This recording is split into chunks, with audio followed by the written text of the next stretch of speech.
आशा करती हूँ आप सभी लोग स्वस्थ और प्रसन्न होंगे। आज हम हमारा पाठ अशुद्धि शोधन को पढ़ेंगे और समझेंगे। आइए इसे शुरू करते हैं। ये है पाठ 12, अशुद्धि शोधन। हमें हिंदी भाषा में शुद्ध लिखने के लिए हमारा उच्चारण भी शुद्ध होना चाहिए, यानी हिंदी भाषा में हम जैसा बोलते हैं वैसा ही लिखा जाता है। आइए पढ़ते हैं। शुभम, तैने रविवार को कहा था मैं स्टेशन गया था, मेरा माता प्रिय पिताजी आई हैं। बच्चों, ये जो वाक्य दिए गए हैं, क्या हमें कुछ अटपटे नहीं लग रहे? ये दोनों वाक्य गलत है। इसीलिए बच्चे बोला जाता है कि लिखते समय हमारी भाषा का शुद्धता का ध्यान हमें बहुत जरूरी रखना चाहिए। यदि हम भाषा को अशुद्ध लिखेंगे या बोलेंगे तो सुनने और पढ़ने वाले को व्यक्ति को इसका अर्थ समझ में नहीं आएगा या अर्थ समझने में परेशानी होगी। इन वाक्यों को शुद्ध कर कर ऐसे तरीके से लिख सकते हैं कि शुभम, तैने की जगह तुम रविवार को कहाँ थे? मैं स्टेशन गया था, मेरे माता पिताजी आए हैं। ये वाक्य इस तरीके से शुद्ध हैं जिससे इनका मतलब सही तरीके से निकल रहा है, इनका अर्थ समझ में आ रहा है। यहाँ पर वर्तनी यानी लिखने और वाक्य संबंधी कुछ असामान्य अशुद्धियां यानी गलतियां दी गई हैं। आइए उन्हें पढ़ते हैं। कृपा या कृपा, कृपा सही है, कृपा गलत है। तिथि गलत, तिथि सही। दयालु, दयालु, दयालु सही। दीवार, दीवार सही। पढ़ाई, पढ़ाई सही है। दीपावली, दीपावली सही है। कृपया, कृपया शब्द सही है। गृह कार्य, गृह कार्य सही है। ज्ञानी या ज्ञानी, ज्ञानी सही है। चिन्ह, चिन्ह सही है। कवियत्री, कवियत्री सही है। किरण, किरण, किरण सही है। अधीन या अधीन, अधीन शब्द सही है। अतिथि, अतिथि सही है। पड़ोसी, पड़ोसी शब्द सही है। परीक्षा, परीक्षा सही।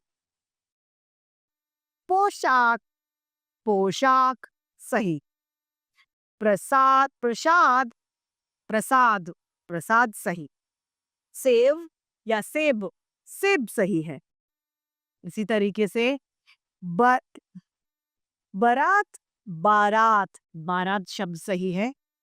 रूप, रूप, रूप सही है। श्रीमती, श्रीमती सही है। स्वास्थ्य, स्वास्थ्य, स्वास्थ्य सही है। पत्नी, पत्नी सही है। व्यक्ति, व्यक्ति। कवि, कवि। क्षमा, क्षमा। इसीलिए, इसलिए, इसलिए शब्द सही है। हिंदू, हिंदू सही है। बहु, बहु। चांद, चांद, चांद। प्रार्थना, ऐसा, ऐसा। करेला, करेला। औरत, औरत। घोड़ा, घोड़ा, घोड़ा।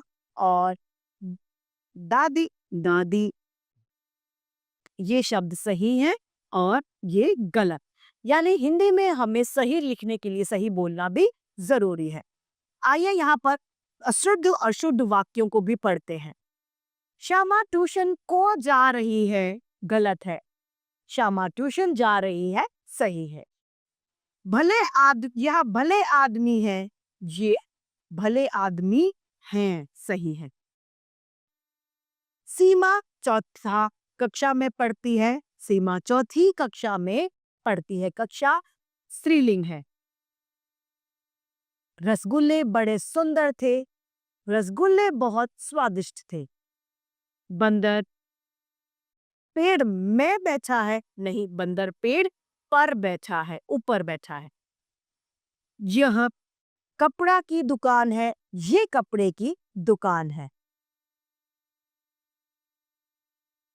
मने वह पुस्तक चाहिए, मुझे वह पुस्तक चाहिए।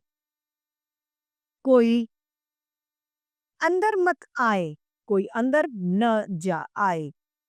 सुवेरा हो गया, सवेरा हो गया। तुम शनिवार के दिन जाना, तुम शनिवार को जाना। मैंने खाना खाई, मैंने खाना खाया। मैं आपसे कहा था, मैंने आपसे कहा था। ट्रेन को लाल झंडा दिखाया, ट्रेन को लाल झंडी दिखाई। भाई साहब मेरे को डर लग रहा है, भाई साहब मुझे डर लग रहा है, मेरे को नहीं, मुझे होता है। इसी के साथ में हमारा ये पाठ समाप्त होता है। आइए संक्षेप में दोहराते हैं। भाषा का सही अर्थ समझने के लिए भाषा की शुद्धता पर ध्यान रखना बहुत जरूरी है। हिंदी भाषा में अशुद्धियों हिंदी भाषा में अशुद्धियां दो प्रकार की होती हैं, वर्तनी की अशुद्धि और वाक्यों की अशुद्धि। तो इस तरीके से हमारा ये पाठ समाप्त होता है। मैं आशा करती हूँ सभी को यह पाठ भली भांति रूप से समझ में आया होगा। आज के लिए इतना ही, फिर मिलते हैं। धन्यवाद।